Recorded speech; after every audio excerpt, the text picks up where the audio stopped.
Hey guys, Ryan here for Bender Wins with today's daily free play. All right, so got our second win in a row yesterday. Got a little dicey in the later innings, like error after error and mistake, and my God, I've seen enough of those games where it doesn't go your way. So I was pretty happy we got the win there. So congrats to everyone there, two in a row, and we're going for three in a row today. We're going right back to Texas. Might as well. We did well there yesterday, so we'll go right back to Texas. And the line yesterday was 9. We wanted it 9.5 to get that extra insurance run. Pardon me. And today it's 10.5. So I mean, yesterday at 9, today 10.5. That makes sense. Only one thing, we're going over today. Yep. So yesterday at 9.5, there was a lot of reasons to go under still at 9.5. Today, right off the bat, we see the line open up, despite the fact that it went under yesterday. We see the line open up at 10.5. So, I mean, just right off the bat, without anything else, given yesterday's results and having those etched into the minds of public, you would think, where does Vegas want the money to go in this? They want money on the under. And rightfully so. So far, 56% of the bets have come in on the under, but only 30% of the money. So all the money right now is still coming in on the over. And it concerns me a little bit because I think they could push that line up to 11, try to secure some more money on the under. But going from 10.5 to 11 is it's a difficult move for Vegas to make, because in certain games, they might have sharps with huge amounts out there, and they're going to go the other way and try and middle them. And sharps on a game where it's going from 10.5 to 11, perfectly capable of doing that. So I think that Vegas might be apprehensive about doing that. Just worried about not winning and paying out a whole bunch. I mean, you know what? If the sharps come back, I mean, all the sharps have to do is hit 11 on the nose, like 1 out of every 20 times, to be profitable. I mean, half the times they're just going to be splitting. They're only losing the juice on one side, right? You can't lose the juice on both sides. So you have to get it 1 out of 20 times. So will 1 out of 20 games land on 11? Probably. I mean, these guys are pretty close in the total. So, I don't think they're going to move the line, guys. Anyways, that's neither here nor there. But we like the over in this game. So Arlington is one of those really weird stadiums. I think I mentioned it yesterday, guys. It's both an over and an under stadium, and you really, really have to pay attention. I mean, if you're not really diving deep into the everything to do with climate and weather in Texas, you can't bet Texas. I'm wondering, what the new stadium will be like. I don't know. I mean, I'm probably not going to bet totals for a year there until I, can build a database. I hate when they get rid of good stadiums. But anyways, so in a normal ballpark, the wind blowing in from right field at 10 miles an hour would be great for unders. Not at Arlington. Not at Arlington. If it's blowing in from the right, you get a 10.6% ROI. It's going back, I think, to 2005 or 6. So pretty reliable numbers at that point, large sample size. It's just a stadium that,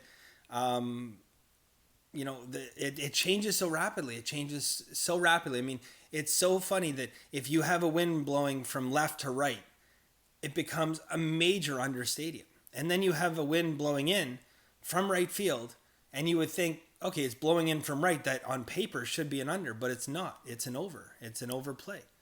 I like the over here, guys, for a number of reasons. Again, Vegas they're telling a story here. Okay, they moved the line to 10.5. It was 9 yesterday. They had the public on the over yesterday. The public's looking at it today, licking their wounds, thinking, wow, I got beat yesterday, but it's 10.5 today, so, I'll play the under today. And, oh, look at that, the wind's blowing in. I'll definitely play the under. No, we're going on the over, guys. We're flipping their bet and we're going to the over. Our bet is over 10.5. And on that note, I have one other thing. It's not an official pick, guys. I'm just going to throw out a tidbit of information because, as I said, it's just giving away free picks. I just gave away the two picks on Sunday just for the start of the season, but the start of the football season. But I'm going to mention something else and take this however you want. Texas right now is plus 135, plus 140. They're an underdog at home.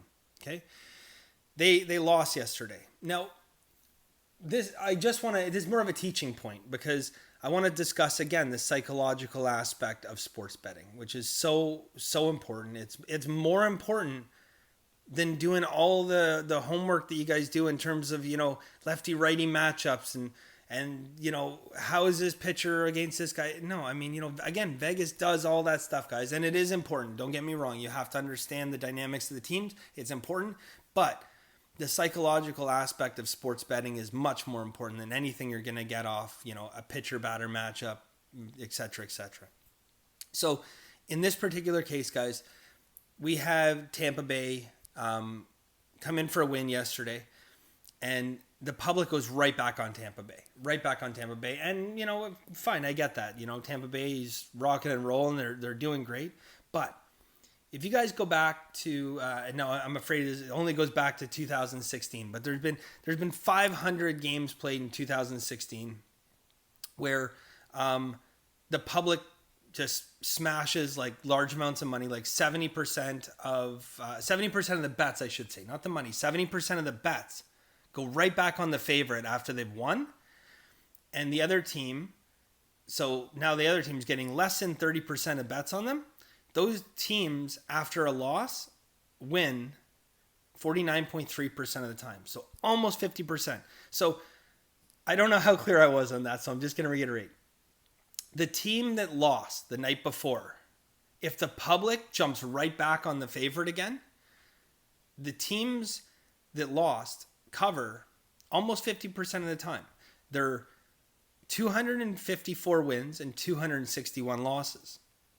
Okay? But the nice thing about that is they're almost always underdogs. Okay? And in this particular case, if you would bet these as the underdog, so obviously, if they're not an underdog, you're not gonna touch it. We wouldn't touch that. We're assuming these are underdog plays. So as underdogs, if you would bet $100 on every one of those games, going back just to 2016, you'd be up $11,630. Okay? So this is one of those prime examples. Tampa Bay is rocking and rolling. Okay? They've been playing good ball. They really, really have. And Texas is, they have their nights. They certainly have their nights. But with all those bets coming in on Tampa Bay, and that line hasn't moved all that much, it kind of lets me know that Vegas is okay with that money coming in on Tampa Bay. I think, based on the records, this is a game that Tampa Bay could win, 49% of the time, 48, 47. Doesn't really matter. You have 47%, let's call it. It's still profitable at 135. The thing, though, that I would think that make this a better play is the fact that we like the over in this game as well. If you're betting underdogs, high totals are better for you, okay?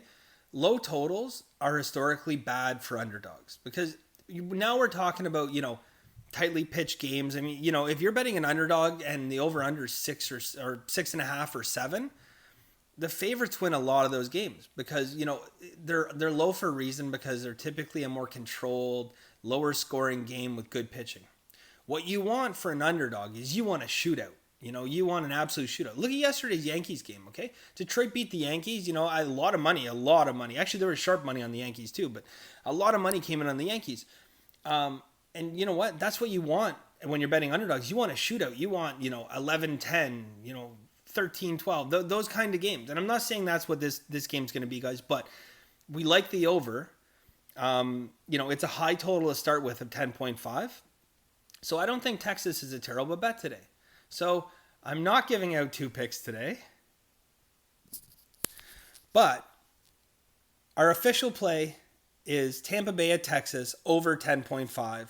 But if it were me personally, I might throw one unit down on Texas today as an underdog, plus 135, plus 140. I probably wouldn't do it if the line goes down 125 or lower, guys.